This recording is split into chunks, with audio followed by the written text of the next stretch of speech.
आज निकलने से पहले इसकी विंडशील्ड साफ़ कर लेते हैं क्योंकि कल बहुत ज़्यादा गंदी हो गई थी। डॉट डॉट डॉट डॉट सारे चिपक गए थे क्योंकि गर्मी सर्दी फिर उसके बाद बर्फ़बारी। भाई ये क्रूज़ देखो भाई, कैमरे में पता नहीं आप लोगों को समझ आ रही है कि नहीं आ रही, बट ये इतनी बड़ी क्रूज़ है मैं आपको बता नहीं सकता। सोना को बेसिकली माना जाता है कि एक हेल्दी लाइफस्टाइल का पार्ट है सोना। देख रहे हो कैसे इतना ठंडे ठंडे पानी, भाई यहाँ रहा नहीं जा रहा है मेरे से, इतने हाथ वाथ जाम हो रहे हैं और ये लोग ठंडे ठंडे पानी में डुबकियां मार रहे हैं जाके। तो नॉर्वे जो है one of the happiest country in the world है, टॉप 10 की रैंकिंग में आता है भाई नॉर्वे। मतलब सोच सकते हैं आप यहाँ के लोग कितने सुखी हैं। तो बेसिकली गार्ड चेंजिंग सेरेमनी में गार्ड्स चेंज होते हैं रॉयल पैलेस के। तो अभी अंदर जो सारे गार्ड्स हैं बाहर निकल के आएंगे। ये एक गार्ड भाई सामने खड़ा हुआ है, इसकी गर्दन कंटिन्यूसली 180 डिग्री पे घूमे जा रही है। तो इसके अंदर जो सबसे पहला इंसान था रहने वाला वो उन्हीं का बेटा ऑस्कर था, जो उनके मरने के बाद जब ये कंप्लीट हुआ कंस्ट्रक्शन इस पैलेस का, तब इसके अंदर आके वो रहा था।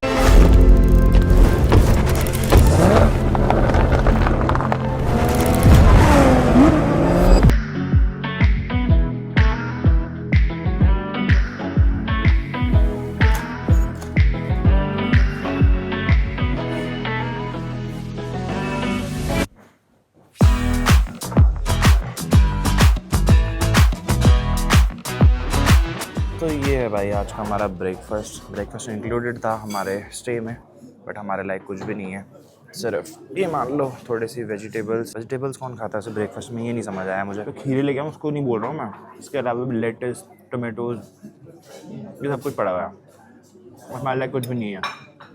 चिकन वगैरह है, इसलिए मैंने ऑरेंजेस और पीनट बटर लगा के एक ब्रेड और एप्पल जूस, यही है भाई आज का मेरा ब्रेकफास्ट। इन लोगों को जैम मिल गए, जैम ले आए। मतलब हम लोग ना इतने सारे ऑप्शंस में प्योर वेजिटेरियन ऑप्शन ढूंढ रहे हैं जब से पूछ के, ठीक है। और ये योगर्ट थी, ये सारी की सारी वीगन थी। तो वीगन है भाई तो ऑब्वियसली वेजिटेरियन है, तो ये 3 हम लोगों ने ले लिया है योगर्ट। अब मुझे ऐसा लग रहा है सारे के सारे स्टूडेंट्स हैं, क्योंकि जहाँ पर हम लोग स्टे कर रहे हैं ना, ये हॉस्टल भी है, वहाँ पर मेंशन था हॉस्टल है। और ये सारे के सारे स्टूडेंट्स यहाँ पर आके डेली ब्रेकफास्ट करते हैं, मतलब इनका मेस है आप ये कह सकते हो। और जो लोग पूरा का पूरा रूम बुक कर रहे हैं उनके लिए ये लोग ब्रेकफास्ट इंक्लूड कर दे रहे हैं इसी में, और इसी मेस में ही फिर बोल दे रहे हैं आप भी खा लो। तो बेसिकली इसी वजह से ये सब कुछ मिल रहा है जो प्रॉपर एक हेल्दी ब्रेकफास्ट होता है ना, यहाँ पे नहीं मिलेगा भाई, पूरी सब्जी और डोसा सांभर। चलो भाई हो गया अपना ब्रेकफास्ट। तो सामने ऐसा सा कुछ है, ये हॉस्टल कम होटल कह सकते हो। सामने रिसेप्शन है, इधर सारे के सारे रूम्स हैं, मैंने दिखाई दिया आपको। और चलो एग्जिट लेके दिखाता हूँ बाहर का माहौल कैसा हो रखा है। बढ़िया बर्फ़ गिरी हुई है। ओ भाई सर्दी हो रही है भाई। रात को बर्फ़बारी हुई है, मतलब थोड़ी बहुत, क्योंकि इतनी बर्फ़ तो नहीं थी बट इतनी भी ज़्यादा नहीं थी। साथ ही साथ यहाँ पर एक बास्केटबॉल कोर्ट भी बना हुआ है, तो गर्मियों में ये लोग खेलते होंगे यहाँ पर। थोड़ा ये खाली स्पेस रहता होगा, मतलब खेलते क्या होंगे, ऐसे ड्रिबलिंग करते होंगे थोड़ी बहुत। और साथ ही साथ कुछ ऐसे नज़ारे हैं। यहाँ पर बैठने का थोड़ा दे रखा है गोमचा सा, और इसके अलावा छोटा सा गार्डन है। और हम लोगों की जो एंट्री हुई थी वो हुई थी इस तरफ से, नीचे सीढ़ियाँ ना, वहाँ से ऊपर आके इधर सामने के नज़ारे देखो भाई, बर्फ़ ही बर्फ़ सारी गाड़ियों पे। सामने यहाँ पर जो ब्लैक ये स्पॉट्स है ना, यहाँ गाड़ियाँ खड़ी थी, और रोड पे हर जगह बर्फ़ ही बर्फ़। और सामने यहीं से एंट्री थी, हमारी गाड़ी खड़ी है यहाँ पर राइट साइड में। क्या कर रहा है भाई, होटल में है तो ये सब करना थोड़ी पड़ेगा यहाँ। वही सारा कुछ खुद ले जाके दो इनको। भाई तो यहाँ पर क्या सीन था कि पहले यहाँ पे आने से पहले होटल में इन्होंने बोला कि बेडशीट खुद से बिछाओ, उसके बाद इसका कंबल का कवर भी खुद से बिछाओ, तकिया का कवर भी खुद से लगाओ। टॉयलेट साफ करने के लिए बोला कि साफ करके जाना। ठीक है, और इन्होंने बोला निकलते टाइम पे सब निकाल के और फिर बाहर रखो, वहां पर एक रखा हुआ है लॉन्ड्री बैग, उसमें रख के फिर जाओ। और इस रूम के हम लोगों ने पे किए हैं लगभग 10,000 रुपए। सोचो 10,000 देने के बाद भी हम लोगों को ये सर्विस मिल रही है। बोल भाई, हमारे 900 रुपए का जो IRCTC की ट्रेन बुक करते हैं 3rd AC की, उसमें ये सर्विस करनी पड़ती है, हमें 10,000 रुपए में करनी पड़ती है। कम से कम वहाँ उठानी तो नहीं पड़ती, यहाँ तो उठाना भी पड़ रहा है। स्नोफॉल तो हुई है भाई, क्योंकि इतनी स्नो कल रात को नहीं थी, बहुत तगड़ी नहीं हुई है जैसे कल हुई थी, बट फिर भी थोड़ी बहुत हुई है, जिससे पता चल रहा होगा। देखो बहुत थिक नहीं है बट फ्रेश है, क्योंकि गली नहीं है अभी तक बिल्कुल भी, स्लश या फिर ब्लैक आइस जैसा कुछ नहीं है। और गाड़ियों के ऊपर भी बहुत थोड़ी थोड़ी है। हमारी गाड़ी के ऊपर नहीं दिख रही मुझे, नहीं है ना, हाँ है, थोड़ी थोड़ी है, बहुत थोड़ी थोड़ी गिरी है। चढ़ाई है भाई इतनी, बैंड बज गई इसको खींचने में, बैग को।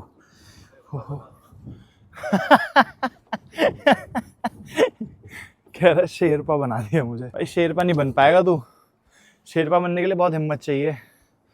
ये देखो भाई बहुत ज़्यादा नहीं है बर्फ़, बहुत थोड़ी थोड़ी है, बट ठीक है। आज निकलने से पहले इसकी विंडशील्ड साफ़ कर लेते हैं क्योंकि कल बहुत ज़्यादा गंदी हो गई थी। डॉट डॉट डॉट डॉट सारे चिपक गए थे क्योंकि गर्मी सर्दी फिर उसके बाद बर्फ़बारी सारे अलग अलग टेम्परेचर में ना बहुत हार्ड बन गया था, तो रगड़ के इसको पूरा क्लीन कर दिया है। अब वाइपर काम कर जाएगा इसके ऊपर ठीक से। एंटी फ्रीज भी इसका थोड़ा कम हो गया लेवल, बट इतना नहीं हुआ। मुझे एक्सपेक्टेड था कि एकदम ही खाली हो गया होगा भाई, बट इतना नहीं है। और सिर्फ इतना ही नहीं है, अभी रेडिएटर के अंदर भी ना थोड़ा बहुत घूम रहा होगा, बहुत ज़्यादा कम भी नहीं है, क्योंकि इसीलिए आपको बोला जाता है कि कभी भी एंटी फ्रीज भरो ना तो यहाँ पे लेवल देखते रहो। देखो ये रहा, तो ये रहा मिनिमम, ये रहा मैक्सिमम। तो मैक्सिमम यहीं तक भरो, कुछ कुछ लोग यहाँ तक एकदम भर देते हैं, तो ऊपर तक मत भरो भाई, क्योंकि रेडिएटर के अंदर भी थोड़ा बहुत होता है, तो इसी वजह से इसके अंदर गैस बनती है और फिर फटने का डर होता है। तो थोड़ा बहुत इसको खाली छोड़ना चाहिए, बट फिर भी अभी मैक्सिमम मिनिमम के बीच में तो एटलीस्ट कर ही देते हैं। और एटलीस्ट मेरा ये अभी तक चल रहा है भाई, मतलब जो एंटीफ्रीज मैंने लिया था चाइना से अभी तक ख़त्म नहीं हुआ। तो बड़ा जल्दी जल्दी पी रहा है। अरे गाड़ी टेढ़ी खड़ी है ना, इधर इकट्ठा हो रहा है, बस बहुत है। इधर से आ गया, इधर नहीं दिखाई पड़ रहा है, बट इधर इकट्ठा हो गया, तो ठीक है। तो मैं अभी तो बहुत है इसके अंदर, 2 बार और रिफिल हो जाएगा, मैं लंदन पहुंच जाऊंगा। अरे वो नहीं है, चलो जी इसको बहुत टाइटली ना बंद करके हल्का सा लूज छोड़ते हैं। इसको रख दो पीछे। यहाँ पर हो रहे हैं सारे बैग सेट, तब तक मैं इसकी सारी विंडो क्लीन कर देता हूँ। बर्फ़ जमी हुई है, क्योंकि इसकी वजह से क्या होता है ना, धीरे धीरे गलती है और फिर जम के ना जैसी धूप पड़ती है वैसे मार्क्स आ जाते हैं। तो इसको अभी कपड़े से करके और इसके बाद इसको भी कर दिया है, ठीक है। इसके बाद इसको नैपकिन से कर देंगे। ये तो चलो अपने आप गल जाएगी, इससे इशू नहीं है इतना। ओके, ये देखो जैसे ये है ना, ये सारी की सारी गल के भाप बनी हुई है इस पर, ये सूख के फिर मार्क्स बन जाएंगे, कुछ नहीं दिखाई पड़ेगा इसमें फिर। और ये वाली बर्फ़ जो है ना इसके ऊपर, ये सारी की सारी बर्फ़ कल से ही जमी हुई है इसके ऊपर, जब से हम वहाँ से निकले हैं। गीला कहाँ होगा, स्नो से थोड़ी गीला होगा। एक बार फिर से अपने इंडियन फ्लैग के साथ कंट्री नंबर 8 नॉर्वे में आपका स्वागत है। टेम्परेचर की बात करूं तो भी 2 डिग्री सेल्सियस दिखा रहा है, बट बाहर ठंड लग रही है, ऐसा नहीं है कि 2 डिग्री है भाई, फील्स लाइक थोड़ा कम ही होगा। घर देखना भाई, यहाँ पे ये देखो, बाहर इन्होंने अपना छोटे छोटे से गार्डन बना रखे हैं और सारे एक जैसे दिखने वाले घर हैं, देख रहे हो, सेम लकड़ी, सेम आर्किटेक्चर, सेम डिज़ाइन, हट स्टाइल घर ही मिलेंगे सारे, क्योंकि बर्फ़ पड़ती है ऑब्वियसली, तो फिर रूफ पे ज़्यादा बर्फ़ टिके ना, इस वजह से। नहीं ये वाली नहीं है, बट देख रहे हो ये वाली नॉर्मल वैसी बना रखी है। सुंदर है भाई, सारा आर्किटेक्चर सुंदर है इन कंट्रीज़ का, मतलब थोड़ा अलग है बाकी यूरोपियन कंट्रीज से ना, बहुत अलग है यहाँ का आर्किटेक्चर। साथ ही साथ भाई हम लोगों ने अभी जो लोकेशन लगाई है वो लगाई है सेंटर की, सेंट्रम बोलते हैं यहाँ पे सेंटर को, ठीक है। तो सेंट्रम जाके फिर वहाँ पर गाड़ी की पार्किंग ढूंढेंगे और फिर उसके बाद हम लोग एक्सप्लोर करेंगे पैदल पैदल पूरी सिटी। आज टाइम से निकल गए, अभी टाइम हो रहा है भाई 10:38 सुबह के, काफ़ी टाइम से निकल गया, तो आज पूरा शाम तक एक्सप्लोर करेंगे। बाकी आज का भी हम लोगों ने होटल वगैरह कुछ बुक नहीं किया है, क्योंकि हमारा कुछ भी प्लान नहीं है अभी हम लोग क्या करने वाले हैं। आज यहीं पर स्टे करेंगे या फिर हम नेक्स्ट सिटी जाएंगे, जो भी होगा वो आप लोगों को धीरे धीरे पता चलेगा। बट फिलहाल भाई आप लोगों को ऑस्लो घुमाते हैं।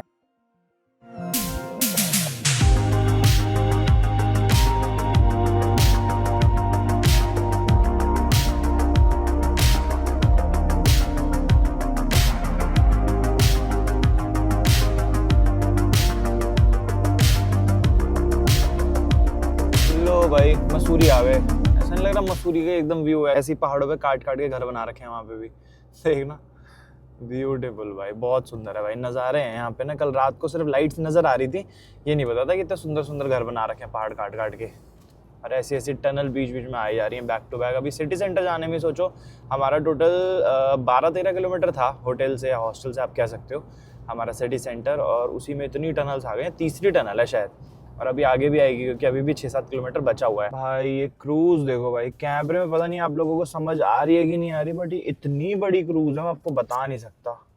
दूर से देख के मुझे लगा कोई बिल्डिंग है, बट फिर ध्यान से देखा तो पता चला क्रूज है भाई। और हम लोग अभी टनल के अंदर थे, इतना लंबा सफर था टनल का, उसके अंदर रीरूट किया नहीं मैप ने, और हम लोग थोड़ा आगे निकला है, वहाँ से हम लोग को राइट लेना था। वैसे बहुत ज़्यादा उल्टा नहीं है, सिर्फ 1.3 किलोमीटर है यहाँ से, 3 मिनट दिखा रहा है।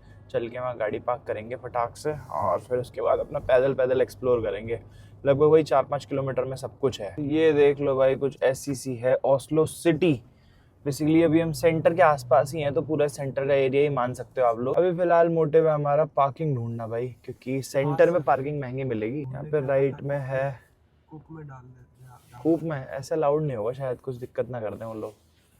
कूप में बेसिकली यहाँ पे ना फ्री पार्किंग है। कल रात को हम लोग कूप गए थे, तो वहाँ पर उन्होंने अलाउ कर रखा था कूप में, मतलब नीचे जाओ कोई चेक करने वाला नहीं है, कुछ नहीं, तो वहाँ पार्क कर सकते हो। बट चल देखते हैं, अगर मिलता है कूप तो वहां कर देंगे, नहीं मिलता है तो फिर पेड पार्किंग ही करनी पड़ेगी भाई। सिर्फ 400 मीटर दूर है यहाँ से सिटी सेंटर, और यहाँ पर पार्किंग दिख गई है भाई। अब यहाँ पर देखना है पार्किंग चार्जेस क्या है। यहाँ पर ऐसे कोई बंदा नहीं बैठा होगा, बट मशीन आई होप लगी होनी चाहिए। Parking parking, here is a parking. यहाँ पर जगह तो बहुत है यार। फ्री पार्किंग दे रखी है क्या सारी? हाँ, होना नहीं चाहिए। एक बार यहाँ पर बहुत सारे लोग हैं, इनसे पूछता हूँ, एक बार गाड़ी लगाता हूँ, फिर इनसे बात करके आता हूँ एक बार क्या सीन है यहाँ पार्किंग का। Excuse me, is this paid parking, like where we have to pay? You have to pay when you like where in that machine? Okay okay, thank you. हाँ मच नहीं बताया, वो कह रही है कि जब तुम यहाँ से निकलोगे तब तुमको पे करना मशीन में जाके। यहीं पे लगा दी है गाड़ी, और यहाँ पर बगल में 2-3 लोग थे, उनसे मैंने पूछा तो ये बोल रहे हैं कि अभी आप लगा दो, जाते वक्त आप लोगों को पे करना है, सामने मशीन लगी हुई है। वो देखो भाई वहाँ पर मशीन है, तो एक बार जाके मैं आपको चार्जेस बताता हूँ क्या है मशीन के। बड़ी महंगी पार्किंग है भाई यहाँ पे। ये देखो, फर्स्ट 30 मिनट्स के लिए 70 नॉर्वेजियन क्राउन, और उसके बाद हर 30 मिनट्स के 66 नॉर्वेजियन क्राउन। इंडियन रुपीज़ में हो गया ये 700 रुपये पहले आधे घंटे के, उसके बाद सारे के सारे 650 इंडियन रुपीज़ के आसपास। और 710 अगर आप लोग 24 घंटे के लिए कंटिन्यूस पार्किंग करना चाहते हो, तो इस केस में 710 हो गया आपका 7000 रुपये अगर पर नाइट की पार्किंग। महंगी है भाई, बहुत एक्सपेंसिव है। फिक्स पार्किंग, ये फ्लेक्स वाला मुझे समझ नहीं आ रहा, plus regular tariff invoice fees अगर चाहिए 12.50। शायद ऐसा हो सकता है जो लोग यहाँ पर रेगुलर पार्किंग करते हो उनके लिए हो ये। तो कोई नहीं, चलो हम आधे 1 घंटे में घूम के आगे हटा देंगे। फिर हम लोगों ने डिसाइड किया कि यहाँ पर हम पार्किंग नहीं करेंगे भाई, क्योंकि यहाँ से जो सिटी सेंटर है वो वॉक ही है लगभग 10-15 मिनट की, फिर वापस 10-15, आधा घंटा तो इसी में हो गया। आने जाने में 700 रुपये हम पार्किंग के दे देंगे। उसके बाद हम लोगों को ओपेरा हाउस जाना था और 1-2 जगह और भी जाना था। वॉकिंग में ना करते हुए हमें 5-6 घंटे चाहिए थे, तो इस हिसाब से 5-6 घंटे के हमें 5-6 हज़ार रुपये देने पड़ेंगे भाई। तो इसी वजह से दूसरा ढूंढते हैं कोई। नॉर्मल स्ट्रीट पार्किंग देखता हूँ ना, स्ट्रीट पार्किंग में जो वहाँ पर वो करते हैं, हाँ इंडोर पार्किंग में ज़्यादा होता है। तो अगर ओवरनाइट नहीं खड़ी करनी है तो स्ट्रीट पार्किंग में ऐसा कोई इशू नहीं है, क्योंकि सेफ है स्ट्रीट पे भी। फिर टनल देखना भाई, सिंगल लेन रोड है, ना तो बगल से कोई गाड़ी ओवरटेक कर सकती है, ना ही सामने से कोई गाड़ी आ रही है। ऐसा लग रहा है गुफा में जाते जा रहे हैं। फिलहाल हम लोगों ने क्या डिसाइड किया, आप लोगों को इस गुफा से निकल के बताता हूँ। क्या फैक्ट है? बहुत सारे टनल्स। अच्छा हाँ, टनल्स तो है यार बहुत, जो बात है, क्योंकि जब हम आए थे ना यहाँ पर तब भी सिटी पहुँचने के लिए इतनी सारी टनल्स थी कल, और आज भी सिटी के अंदर अंदर घूमने के लिए इतनी टनल्स है भाई। बट एक बात है, कहीं पे हल्का सा बम्प नहीं है रोड्स पे, सब एकदम बढ़िया कंस्ट्रक्शन हो रखी है। कहीं पार्किंग नहीं मिल रही है भाई, कहीं पे भी नहीं। जब से गोल गोल घूम के हम लोग पहुंच गए हैं यहाँ पे, क्योंकि आगे वो 2 गाड़ियां आ रही थी, उन्होंने लगाई और वो लोग गए वहाँ पर घूमने। हमने उनसे पूछा कि यहाँ पे पार्क कर सकते हैं, तो उन्होंने बोला नहीं, it is not allowed to park over here, we are only here for 5 or 10 minutes. तो मैंने कहा चल हम भी तो 5-10 मिनट रुक ही सकते हैं फिर। तो यहीं पर लगा दिए भाई गाड़ी, 2-3 गाड़ियाँ ऑलरेडी लगी हुई थी। यहाँ पे पार्किंग का कोई बोर्ड नहीं है, नो पार्किंग का कोई बोर्ड नहीं है, इस वजह से लगाई है। ये सामने का जो पूरा आर्किटेक्चर आप देख रहे हो, ये है भाई मंच म्यूजियम। ये बेसिकली ओस्लो का एक आर्ट म्यूजियम है जो कि बहुत ज़्यादा फेमस है। इसकी टिकट है लगभग 2200 रुपये अगर आप लोग अंदर जाना चाहते हो। अभी फिलहाल हम लोग देखते हैं कहीं पार्किंग अच्छे से मिल जाती है अगर, तो वहाँ पर लगा लेंगे। अब ऐसे पी बोर्ड ना आप लोगों को बहुत सारे दिखेंगे पूरी ओस्लो सिटी में, बट समस्या सारी ये है कि सारे पी बोर्ड जितने भी हैं, ये देखो भाई इस पे ये वाला मार्क है, मतलब कि ओल्ड सिटीजन्स या फिर जिनको कोई प्रॉब्लम है सिर्फ वो लोग पार्क कर सकते हैं। नॉर्मल पब्लिक के लिए पार्किंग अलाउड है ही नहीं। और सबसे बड़ी बात भाई, पूरे के पूरे ओस्लो में मैंने अभी तक कोई भी एक नॉर्मल स्ट्रीट पार्किंग नहीं देखी। सब पे ऐसे मार्क्स बने हुए हैं कि एजेड बंदा या फिर किसी को कोई प्रॉब्लम हो तो वही पार्क कर सकता है, हम लोगों के लिए अलाउड नहीं है पार्क करना। इंडोर पार्किंग मोस्ट एक्सपेंसिव भाई, बहुत एक्सपेंसिव है। अब आपने देख लिया, मैंने दिखाया था आधे घंटे के 500-600 रुपये, और प्लस में वहाँ करने वाले थे, हमने कहा चल 1 घंटे की करके 1 घंटा एक्सप्लोर कर लेते हैं, बट वहाँ से वॉकिंग का ही सिर्फ 15-20 मिनट आधा घंटा हो रहा था। तो हमने कहा छोड़ यार, कोई फायदा नहीं है, ऐसी जगह पे पार्क करते हैं जहाँ से एटलीस्ट हम लोग वॉक करके तुरंत पहुँच तो जाएं, आधा पौना घंटा वहाँ पर रुक जाएं तब फायदा है। और सामने ये जो आर्किटेक्चर है ना, इसके फ्रंट साइड पे अभी हम लोग चल रहे हैं, तो ये है भाई यहाँ का ओपेरा हाउस, जो कि one of the most visited या one of the most famous tourist attraction है ओस्लो का। इसके फ्रंट में चल के दिखाता हूँ भाई, बहुत सुंदर है भाई। ये वाली क्रूज देखो भाई, ऐसे सुंदर क्रूज ना आप लोगों को इन्हीं कंट्रीज में देखने को मिलेंगी, एस्टोनिया, फिनलैंड, नॉर्वे, डेनमार्क। और साथ ही साथ ये देखो कितना प्यारा लग रहा है। अभी दूर से देखने में अलग ही दिख रहा था, और पास से देखने में, अभी दूर से देखने में अलग ही लग रहा था। अब जूम इन किया तो पता चल रहा है कोई आर्किटेक्चर बना रखा है। ऐसा लगा पहले मेरे को कि शायद शिप जैसा कुछ है, जो शायद शिप जैसा कुछ बना रखा है जो डूब रहा होगा, ऐसा कुछ बना रखा है। ये देखो लड़की को बढ़िया बीच में इन्होंने ऐसे छोटे अट्रैक्शंस बना रखे हैं। चलो जी, ये देखो भाई कितने लोग आ रखे हैं यहाँ पर घूमने। इसमें लोकल्स भी हैं, टूरिस्ट भी हैं, फॉरेनर्स भी हैं। तो समझ सकते हो आप कि क्यों बता रहा था मैं, इतना ज़्यादा विजिटेड प्लेस है ये पूरे ऑस्लो में। बहुत भीड़ है भाई। अभी फ्रंट में चल के दिखाता हूँ आपको। यहाँ से नज़ारे देखो भाई। अभी मैं ओपेरा हाउस के सामने का आपको दिखा रहा हूँ, अभी ओपेरा हाउस दिखाते हैं इसके बाद। ब्यूटीफुल भाई, ब्यूटीफुल, कितना सुंदर है। और एक चीज़ और नोटिस करोगे ना आप, चारों तरफ ये लेक है या फिर टेरिटरी है ओशियन की, और सामने ये रहा भाई अपना ओपेरा हाउस या फिर ओपेरा म्यूजियम आप कह सकते हो। अब एक उसको एक बार जूम आउट करते हैं। ये देखो भाई, तो इसमें जो अभी नीचे है ना, वैसे तो बर्फ पड़ी हुई है बट इसका कलर भी जो है ना ये पूरा का पूरा वाइट है।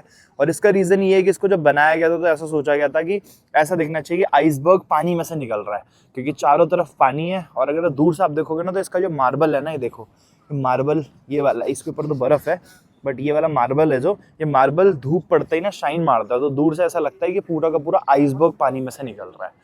तो ये था भाई इसका रीजन, इस वाले कलर का मार्बल यूज करने का। रही बात कंस्ट्रक्शन की, तो इतना ज्यादा टाइम नहीं हुआ है इसको कंस्ट्रक्ट हुए। 2008 में बन के रेडी हुआ था ये, तो लगभग वही 16-17 साल के आसपास बना है। तभी शायद इतने ज्यादा लोग यहाँ पर हैं, अभी घूमने आ रहे हैं, क्योंकि जितना ज्यादा कोई मॉन्यूमेंट पुराना होता जाता है ना किसी सिटी में, तो वहाँ लोकल टूरिस्ट उतना ही कम आना शुरू कर देता है वहाँ। मतलब इतना ज्यादा विजिट नहीं करते हैं, बेसिकली सिर्फ टूरिस्ट या फिर फॉरनर्स ही आते हैं वहाँ पर।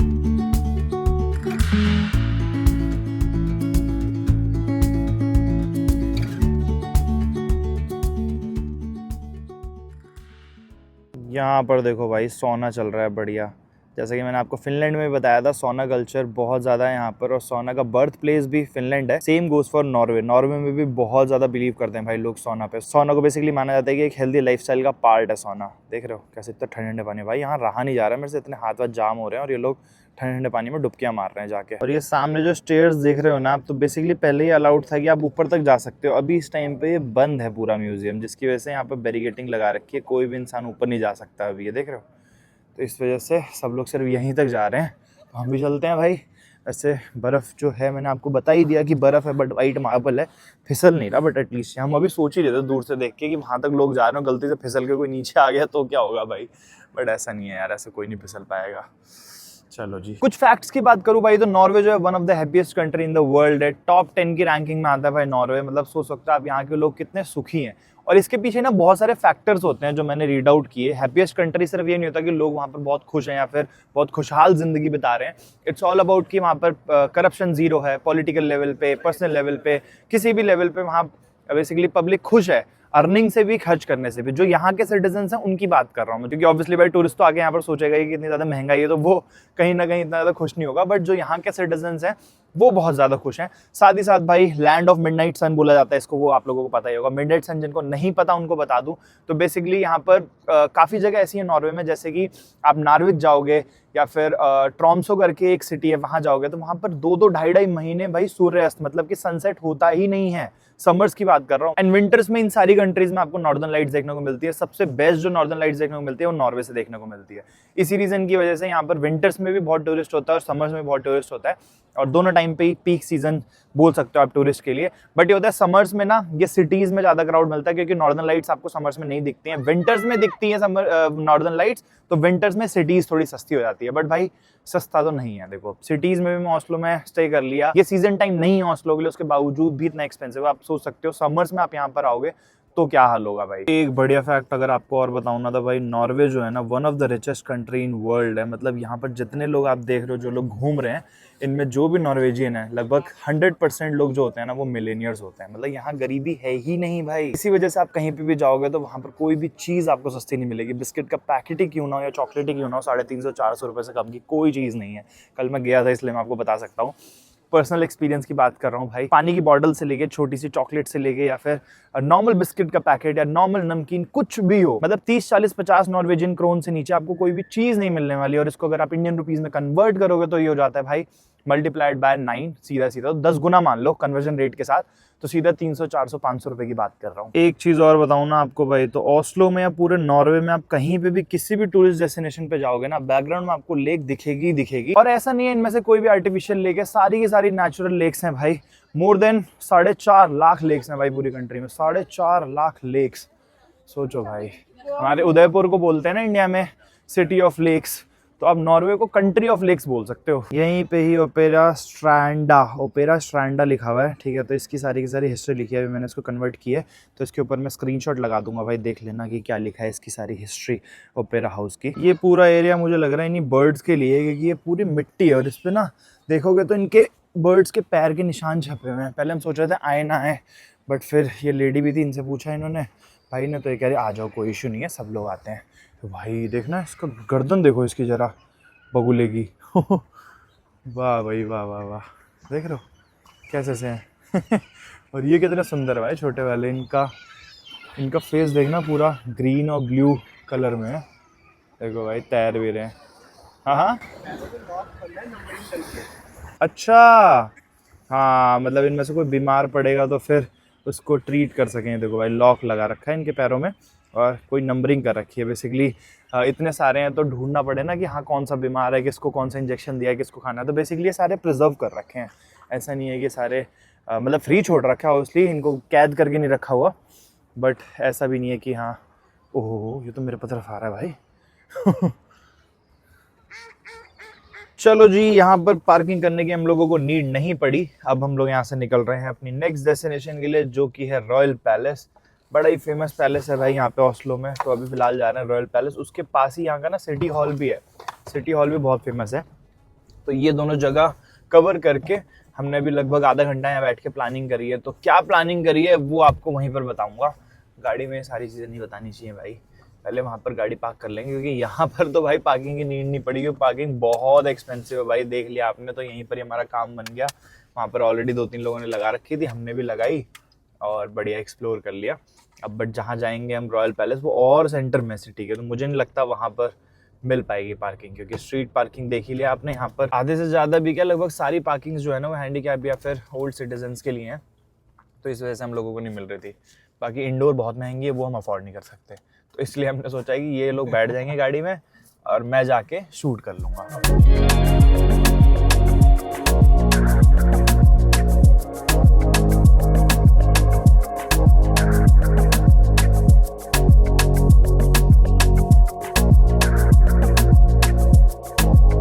सामने है भाई पार्किंग। अब यहाँ पर वैसे बोर्ड लगा हुआ है रेडिसन ब्लू की पार्किंग भी है, बट ऊपर इन्होंने प्रॉपर पार्किंग बना रखी है, तो मुझे लग रहा है कि ये पेड पार्किंग है। तो चल के नीचे देखते हैं मशीन है क्या नहीं है, बट पार्किंग तो करनी पड़ेगी भाई, क्योंकि ये सेंटर एकदम, यहाँ पर कोई स्लॉट नहीं है ऐसे स्ट्रीट वगैरह पार्किंग पे कि हाँ आप जाके खड़ी कर दो। फिलहाल भाई हमने गाड़ी लगाई और भागते भागते हम जा रहे हैं रॉयल पैलेस है सामने ये, और यहाँ पर गार्ड चेंजिंग सेरेमनी चल रही है। 1:30 बजे का टाइम था, बट थोड़ा लेट टाइम 1 या 2 मिनट सिर्फ, बट देखो भीड़ लगी हुई भाई सामने, तगड़ी सेरेमनी होती है।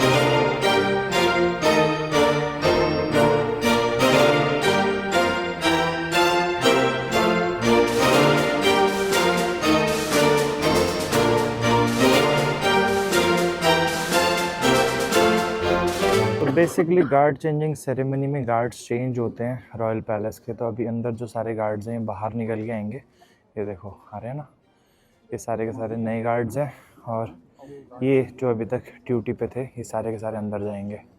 ऐसे करके प्रॉपर सेरेमनी होती है यहाँ पर 1:30 बजे। तो अगर फ्यूचर में कोई आता है ऑस्लो तो 1:30 बजे भाई रॉयल पैलेस आके पूरी सेरेमनी देख सकते हो। ये एक गार्ड भाई सामने खड़ा हुआ है, इसकी गर्दन कंटिन्यूसली 180 डिग्री पे घूमे जा रही है। ये बेसिकली देख रहा है कोई हरकत ना करे, कोई आए ना अंदर, या ये जो लाइन है जिसमें सब लोग खड़े हुए हैं ये विजिटर्स, ये मेंटेन रहे, कोई इनके एरिया में अंदर एंटर ना करे। देख रहे हो कंटिन्यूस गर्दन घूम रही है।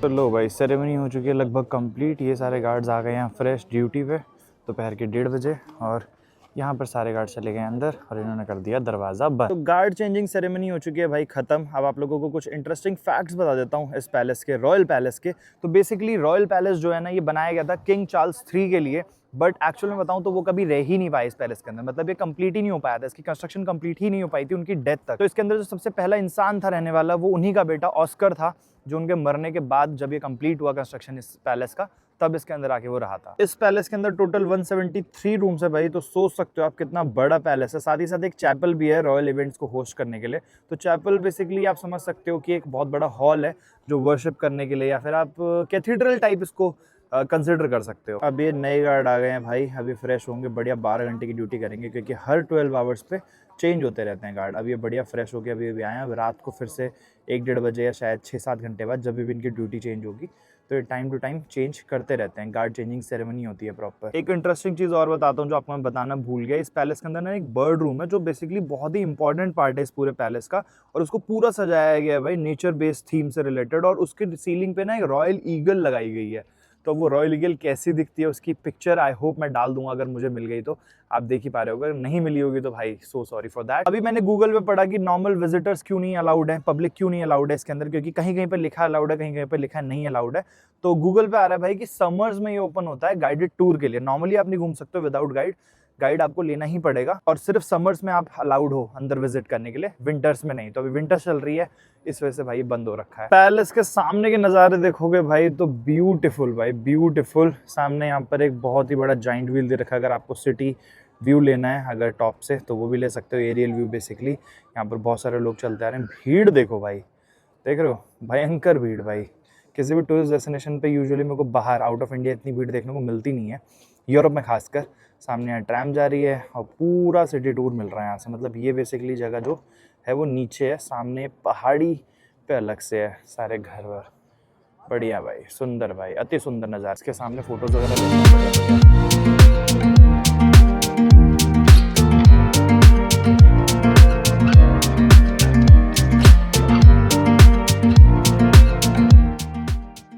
सामने रॉयल पैलेस था, इसी के राइट हैंड साइड में, मतलब अभी जहाँ पर मैं खड़ा हूँ इसके राइट हैंड साइड पे रेडिसन ब्लू जिसके नीचे हमारी गाड़ी खड़ी है, हमें डायरेक्टली वहीं जाना था। बट ये स्ट्रीट इतनी अच्छी थी, अभी आप लोगों ने टाइम लैप्स देखा होगा, तो हमने डिसाइड किया भाई कि कोई नहीं, आधे पौने घंटे की पार्किंग और दे देंगे, बट थोड़ी ये स्ट्रीट एक्सप्लोर कर लेते हैं। कितनी सुंदर है भाई, इसी वजह से यहाँ पर इतनी भीड़ थी। ये देख रहे हो लाइन से hop on hop off buses भी हैं यहाँ पे, ये वाली सामने, ये यहाँ पर जाइंट व्हील है, और यहाँ पर इतनी भीड़ है। एक बार जाके देखना मुझे इतनी भीड़ है क्यों यहाँ पर। और बढ़िया नज़ारे, बढ़िया गुलदस्ते लगे हुए हैं। ये भी है सामने, क्या है, यूनिवर्सिटी, अच्छा ऑस्लो यूनिवर्सिटी है। तो ये है भाई ऑस्लो यूनिवर्सिटी। भाई स्ट्रीट कितनी प्यारी है, सोचो इस स्ट्रीट पे इस यूनिवर्सिटी में जो पढ़ता होगा। नाइस भाई, ग्रेट। तो इस रीज़न की वजह से इतनी भीड़ है यहाँ पे। प्रॉपर विंटरलैंड नाम की मार्केट लगी हुई है, ये क्रिसमस मार्केट कह लो, या फिर नॉर्मल स्ट्रीट्स पे लोग घूम रहे हैं, खा पी रहे हैं, इस रीज़न की वजह से इतनी भीड़ है। ओके, बहुत भीड़ है यार, बहुत ज़्यादा भीड़ है।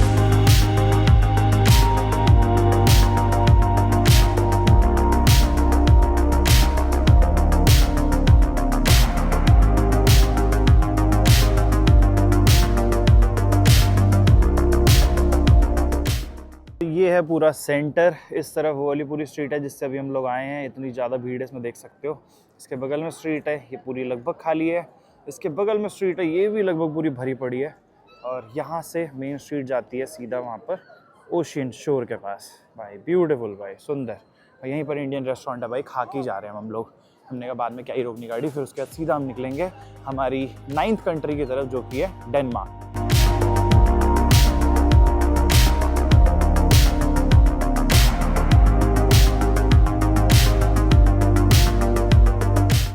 तो ये रहा भाई जयपुर इंडियन रेस्टोरेंट, चल के इसका टेस्ट देखते हैं।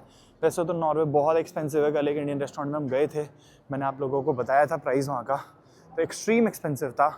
अब एक बार इसका देखते हैं, क्योंकि वो तो बहुत मेन सिटी में था और उसकी रेटिंग भी बहुत तगड़ी थी, पर मुझे खाना इतना बहुत ही ज़्यादा अच्छा नहीं लगा।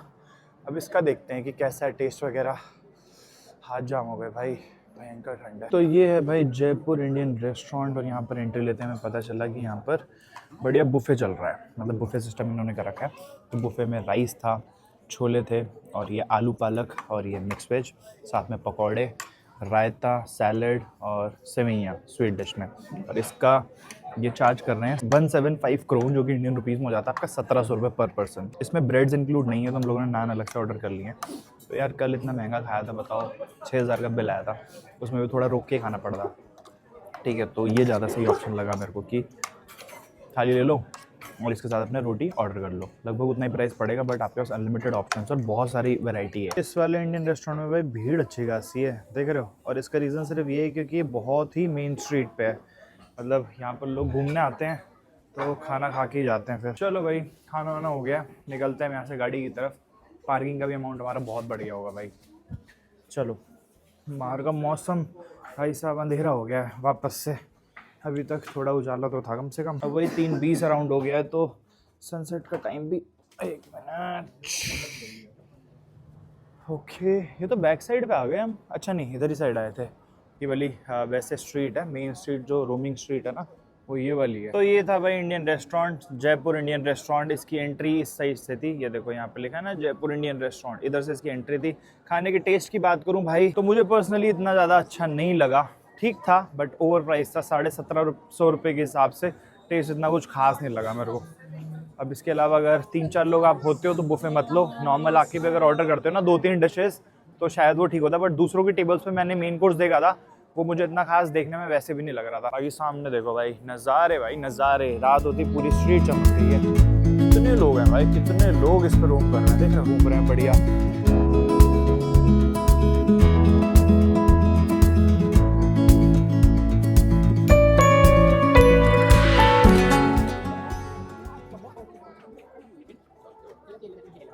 अभी हम लोग आ गए एक सुवेनियर शॉप पे, ओरिजिनल सिंस 1985।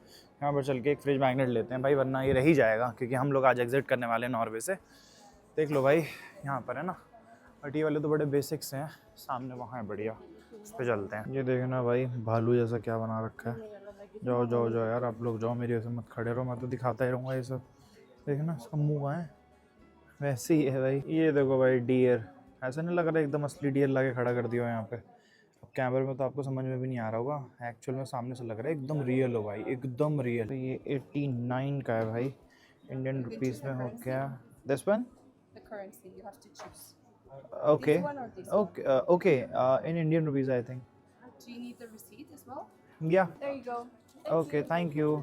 नहीं भाई ये नहीं करेंगे अलाउ। एक्चुअल में मैंने ना नॉर्वेजियन क्रोन नहीं लिया, तो मेरा मन था आप लोगों को पहले दिखा दूँ मैंने कौन सा लिया। तो भाई ये वाला लिया है मैंने, ये देखो ये वाला है ना, जो ये थोड़ा सा यूनिक था और रबड़ का है, तो इस वजह से ले लिया मैंने, क्योंकि अभी तक जितने मैंने लिए थे सारे मेटल के थे और ये अच्छा भी लग रहा था इस रीज़न की वजह से। ये देखो भाई सोवेनियर शॉप के अंदर इन्होंने बना रखा है ट्रोल फॉरेस्ट। यहाँ से पूरा ऐसे घूम के जाओ। सोचो सोवेनियर शॉप के अंदर सारे कितना असली लग रहा है, देख लो भालू एकदम असली जैसा लग रहा है। ये देखो लोमड़ी, फॉक्स एकदम असली, आँखें देखो ज़रा इसकी, एकदम असली लग रहा है भाई। उधर भी तो सारे ऐसे ही हैं। 5-10 मिनट आप वेस्ट करो, अंधेरा और ज़्यादा बढ़ जाएगा, यही हाल है भाई यहाँ पे। मुश्किल से 5-10 मिनट के लिए हम अंदर गए थे सोवेनियर शॉप में, और देख रहे हो पूरा अंधेरा हो गया है। सामने खड़ी है भाई अपनी गाड़ी, और चल के अब पार्किंग पे करते हैं। पहले देखते हैं कितने रुपए का फटका लगा हमें। अब यहाँ पर 2 ऑप्शन होते हैं, या तो आप पहले पे कर दो, या तो फिर आप जब एग्जिट कर रहे हो तब पे करो। तो मैंने पहले नहीं पे किया क्योंकि मुझे पता नहीं था मैं कितनी देर रुकने वाला हूँ। तो अब चल के देखते हैं, ये डिटेक्ट करता है खुद से कि मुझे खुद से बोलना है। वैसे लगभग 1 घंटे के आसपास हम लोग रुके थे। इसको पहले इंग्लिश पे कन्वर्ट किया जाए। English, I am leaving, enter number plate, so it is DL11CF4328। Okay, connecting to server. लो भाई ड्राइव इन टाइम था 1:18। यहाँ पर हम लोगों को पे करना है 3.30, मतलब 3.30 नहीं 330.00 इंडियन रुपीज़ में हो गया 3000 रुपये भाई। 3000 रुपये की पार्किंग है। लो भाई लग गया फटका। चलो भाई पे कर देते हैं इससे। Credit card, okay, start payment, presenting card, okay, presenting, connecting your bank, contacting your bank and payment done. चलो जी हटाओ, नहीं चाहिए रिसीट। चलो भाई चलते हैं। फटका लग गया इस फटका। खाना बहुत महंगा पड़ गया। अभी खाने में मान लो जहाँ हमारा बिल आया ना 6000 रुपये, उसके साथ साथ हम लोगों ने यहाँ पर 3000 और पे किया, तो 9000 रुपये का खाना पड़ गया भाई। चलो भाई निकल चुके हैं हम लोग नॉर्वे से। कल इसी टाइम हम एंटर हुए थे, इसी टाइम आज एग्जिट ले रहे हैं। और काफ़ी लोग मुझे पता है बोलेंगे भाई कि वापस से आपने टच एंड गो शुरू कर दिया है। तो यार मैंने जब से मैं यूरोप एंटर हुआ उसी टाइम से मैंने बताया था कि ये जो ऊपर वाली सारी कंट्रीज़ है ना, इसमें समर सीज़न में घूमने के लिए ज़्यादा अच्छा है। या तो आप प्रॉपर टाइम निकाल के और फिर आप जाओ नॉर्दर्न लाइट्स देखने, थोड़ा नॉर्दर्न पार्ट में। तो उतना टाइम हमारे पास है नहीं, ठीक है। और दूसरी चीज़ टायर चेंज करने का भी इशू पड़ रहा है, ठीक है, तो वो इशू नहीं है, वो तो मेरे को चेंज करानी है नहीं, हाँ बाद में करानी ही पड़ेंगे मुझे एक ना एक बार, ठीक है। बट अभी भाई लोगों की टिकट का है मेन इशू, ठीक है। तो इन लोगों को मैं परसों छोड़ दूंगा, परसों के बाद तो फिर एकदम फुल ऑन अपना घूमेंगे नीचे की जितने भी कंट्रीज हैं। और ये वाली कंट्रीज है ना, इस समर में मैं एक बार फिर से प्लान बनाऊंगा सिर्फ इन 5 कंट्रीज का, ठीक है। तो अभी के लिए भाई निकल रहे हैं आज, बट फिर भी मैंने कोशिश पूरी की कि ओस्लो सिटी जो यहाँ की कैपिटल है उसके अंदर आप लोगों को दिखा दूँ कि क्या है, कितना एक्सपेंसिव है वगैरह वगैरह। तो देख लेना भाई, अगर आना चाहो तो थोड़ा सा आप लोगों को रेफरेंस मिल जाएगा यहाँ का। बाकी आज हम लोगों की डेस्टिनेशन होने वाली है कोपेनहेगन, जो कि कैपिटल है डेनमार्क की। यहाँ से लगभग 600 किलोमीटर का डिस्टेंस है, अराउंड 7 घंटे की ड्राइव दिखा रहा है। और कल हम लोग वहाँ से निकल जाएंगे जर्मनी, क्योंकि कोपेनहेगन ना ही तो मेरा इतना घूमने का मन था, ना ही तो भाई लोगों का। तो हमने बस ये प्लान किया कि हम बीच में एक स्टॉप ले लेंगे कोपेनहेगन में, मन किया तो स्ट्रीट्स पे ऐसे ही रोम कर लेंगे, उसके अलावा ऐसा कुछ नहीं। अभी वहाँ पे हमने कुछ बुकिंग नहीं करी है रहने की, तो देखते हैं, तो होटल ही ले लेंगे शायद, क्योंकि इतनी लेट नाइट पहुँचेंगे और कल सुबह फिर चेकआउट करना है। तो जहाँ तक ये होटल ही लेंगे, क्योंकि अपार्टमेंट भी बहुत एक्सपेंसिव है भाई कोपेनहेगन में। मतलब बेसिकली जितनी भी कंट्रीज है ना, ये नॉर्थ साइड वाली ऊपर, नॉर्वे, स्वीडन, फिनलैंड, डेनमार्क, तो ये जितनी भी कंट्रीज हैं ये सारी की सारी बहुत एक्सपेंसिव है भाई, खासकर स्टे के मामले में। स्टे, फूड, मतलब कुछ भी ले लो, बहुत एक्सपेंसिव है, बहुत एक्सपेंसिव है। लास्ट वीडियो जिसने देखी थी उसको पता होगा भाई, जब हम लोग एंटर कर रहे थे नॉर्वे में डेनमार्क से, तो चेकिंग वगैरह हुई थी, कस्टम वगैरह पड़ा था। बट अब निकलते वक्त देखते हैं कि इस तरह भी पड़ता है कि एग्जिट के टाइम पे कुछ भी नहीं है। क्योंकि कल जब हम एंट्री ले रहे थे ना, तो वो जो पुलिस ऑफिसर्स थे वो भी नॉर्वे से ही थे, मतलब डेनमार्क की तरफ से कुछ भी नहीं था, नॉर्वे की तरफ से था जो था। तो अब यहाँ से एग्जिट करते टाइम कुछ होगा कि नहीं होगा, वो अभी बॉर्डर पर चल के पता चलेगा, अराउंड 1 घंटे में।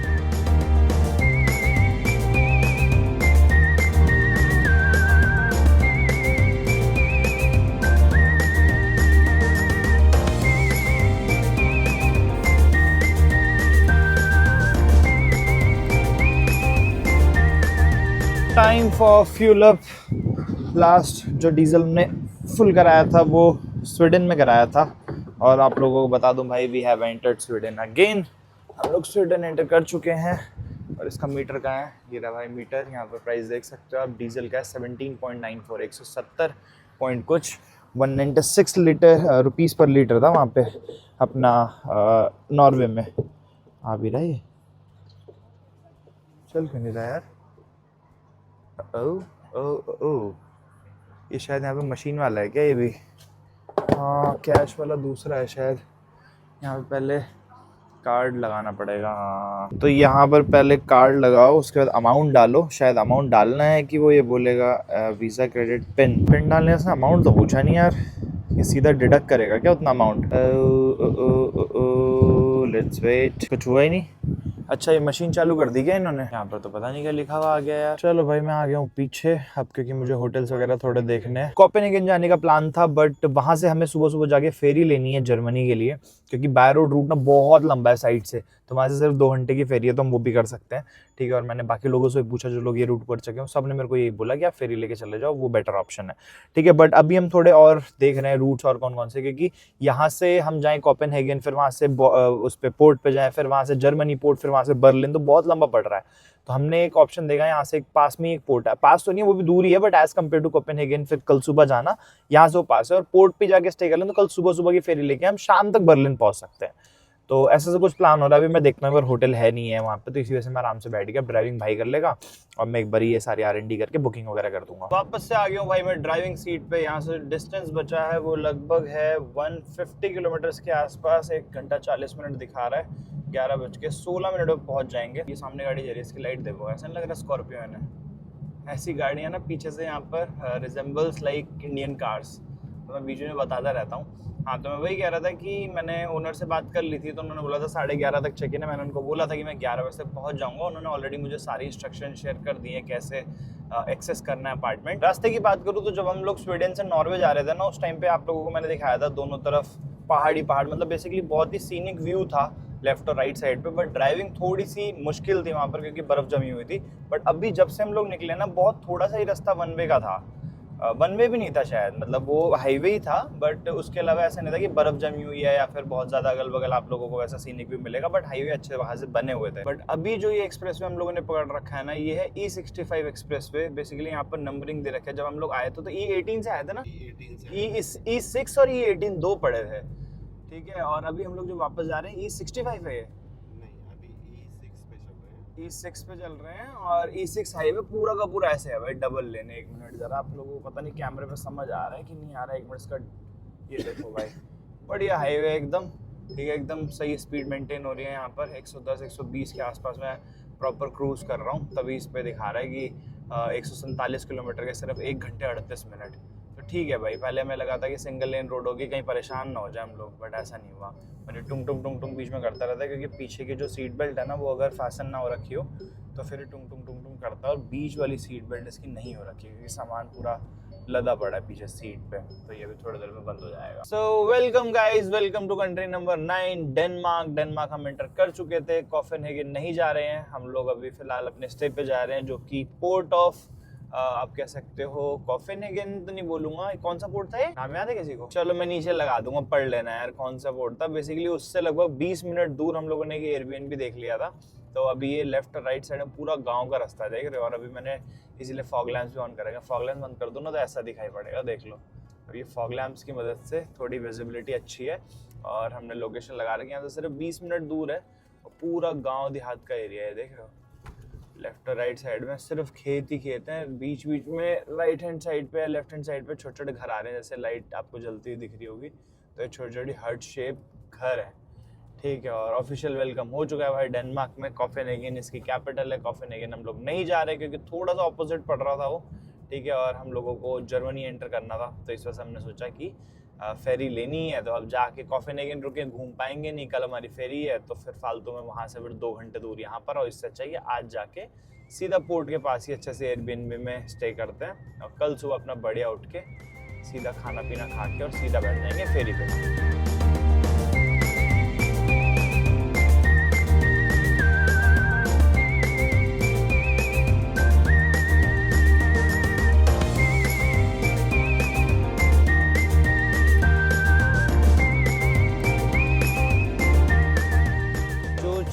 नेकेड आई से देख पा रहे हैं ना भाई, वो आप कैमरे पे नहीं देख पा रहे होगे, बट सीरियसली बहुत ही सुंदर जर्नी थी अभी पहले की, जो ये लगभग 20-25 किलोमीटर थे ना। रात के टाइम पे कैमरे में कुछ भी नज़र नहीं आ रहा है ठीक से, बट हम लोग बेर आई से देख रहे हैं, तो भाई बहुत सुंदर सुंदर हट्स, प्रॉपर एकदम विलेज एरियाज थे, एकदम neat and clean road, smooth, और साथ ही साथ मतलब अच्छे से वेल मेंटेन्ड रोड थी, और घर भी बड़े प्यारे प्यारे भाई, कंस्ट्रक्शन भी बड़ी सुंदर है, कलरफुल रोड्स हैं। अब होपफुली कल अगर थोड़ा बहुत इस रूट से जाने का हुआ ना तो मैं आपको दिखाऊंगा, बट अभी फ़िलहाल हम लोग पहुँचे हुए हैं अपने अपार्टमेंट, और हालत हो रही है बहुत ज़्यादा ख़राब। साथ ही साथ राइट हैंड साइड पे ना अभी पूरा का पूरा ओशियन है, और उससे पहले हमारा लेफ्ट हैंड साइड पे है अपार्टमेंट। ये वाली गली ये है भाई लेफ्ट हैंड साइड पे। इनमें से है कोई सा, पहले गाड़ी लगाएं, चेक इन वेक इन करें, देखूं जरा कौन सा है, उसके बाद फिर बतियाते हैं आपसे। ये पार्किंग है, तो पार्किंग स्पेस प्रॉपर दे रखा है, ईवी चार्जिंग भी दे रखी है भाई। आगे ही लगाऊंगा, एक बार देखना पड़ेगा। पहले 1 मिनट जाके मैं चेक इन क्या कोई तो होगा नहीं अभी, क्योंकि 10 बजे का था शायद टाइम यहाँ पे, और मेरे को कीज़ पता है कहाँ पर है, कीज़ जाके उठा लेता हूँ। तो कुछ ऐसी सी लोकेलिटी है भाई, सामने देख सकते हो पूरी की पूरी रोड है, यहाँ पर गाड़ी खड़ी कर दी हमने, और ऐसे यहाँ पे ना कंपार्टमेंट्स बने हुए हैं। कंपार्टमेंट्स बाहर से देखने में लग रहे हैं, बट ये है फार्म जैसे, फार्म तो नहीं बोलूँगा, मतलब कॉटेज जैसे बना रखे हैं इन्होंने। चलो भाई, यहाँ पे गाड़ी पार्क कर दी है, मिल गया हमें अपना अपार्टमेंट, इसी के जस्ट सामने ही ये वाला अपार्टमेंट है भाई। तो बेसिकली यहाँ पर बहुत सारे छोटे छोटे कॉटेजेस बने हुए हैं, वहाँ पर भी उसके बैक साइड पे, ये रहा इसके बैक साइड पे, मतलब वो वाला, और इस पे ऊपर नीचे 2 हैं, जैसे इसकी एंट्री है सीढ़ियों से दूसरी एंट्री है, सेम ऐसे यहाँ पर है, और लाइन्स ऐसी बने हुए हैं। और यहाँ से आप लोगों को आवाज़ नहीं आ रही होगी, मुझे आ रही है अभी, सामने सी शोर है पूरा का पूरा, बट सुबह दिखाएंगे अगर मौका मिलता है उसके लिए। तो फिलहाल अंदर चलते हैं भाई, टूर देता हूँ आप लोगों को अपने अपार्टमेंट का। भाई सीरियसली मुझे तो ऐसा लग रहा था यहाँ पर आने के बाद कि यहाँ पर आके ना स्टे करना चाहिए था 2-3 दिन। इतनी प्यारी लोकेलिटी है भाई, इतना प्यारा रास्ता था सीरियसली आने का, ठीक है। सारा सामान अभी तक हम ऊपर नीचे कर रहे थे, और मैं चेक करने गया था अभी, क्योंकि गाड़ी का लॉक नहीं हो रहा था। सारा सामान ऊपर नीचे चक्कर लगाया, सारा दे दिया। इसके नीचे इसको पुट बोल रहे थे जो ओनर थे, कह रहे पुट के अंदर होगा। पुट में ना, पुट क्या होता है, कह रहे पॉट, बाद में समझ आया मुझे, पॉट बोल रहे हैं, फ्लावर पॉट। तो इसके अंदर था कि जो काम हो गया भाई, इसको बंद करो पहले, बाहर हो रही है ठंड। तो कुछ ऐसी सी एंट्री है भाई। लेफ्ट हैंड साइड पे एक शू रैक दे रखा है, सामने अलमीरा है, इधर एमसीयू बॉक्स है, यहाँ पर है अपना किचन, बड़ा किचन है, यहाँ पे चाय बनने के लिए रख दी है। और आज हमारा डिनर होगा मैगी, क्योंकि भाई खाना खाने का किसी का ज़्यादा मन नहीं है। यहाँ पर बर्तन वगैरह हम सारे साफ़ कर रहे हैं। यहाँ पर एक सिटिंग एरिया दे रखा है, आते ही सारा का सारा सामान फैला दिया हमने, बट कल निकलने से पहले सब कुछ क्लीन कर देंगे। इधर एक बढ़िया सा इन्होंने छोटा सा स्टोर रूम दे रखा है।